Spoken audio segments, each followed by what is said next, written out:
delighted now to be talking about juvenile justice with Chief Ron Davis. Chief, welcome. Thank you. Thank you for having me. Thank you very much indeed for taking the time to talk to us today. Yes.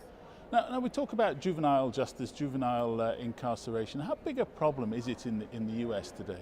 I think it's a large problem and it's growing.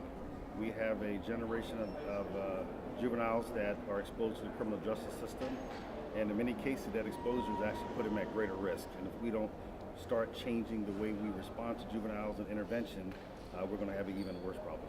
So are we talking gang violence? Are we talking, what sort of issues are we dealing with? I mean, many communities, my community, we're dealing with gang violence, but a lot of communities we're dealing with just crime. And in some cases, we're even dealing with issues of education. Once we incarcerate youth, we start, in effect, affecting their education as well. Now you talk about incarcerating youth. That's the answer at the moment, isn't it? We put them in prison. Unfortunately, too often we treat juveniles as adults. And I think we incarcerate too many adults as well, but with juveniles, we should find other solutions. But for many people, that is the solution. They commit a crime, go to jail, and we really need to look at alternatives. What are some of the alternatives? Well, for example, in my jurisdiction, in East Palo Alto, we do a youth court where the juveniles are brought in front of a group of their peers.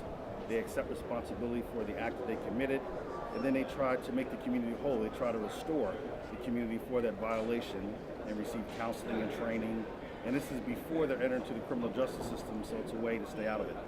You talk about community and engagement with the community. How do we turn that around? How do we actually engage these young people? One, I think we value them. If the youth are truly our future, then we should not be afraid of them. We have to invest in them. And we treat them as stakeholders, a constituency that has a voice, a group that has feelings, that can criticize, that can applaud.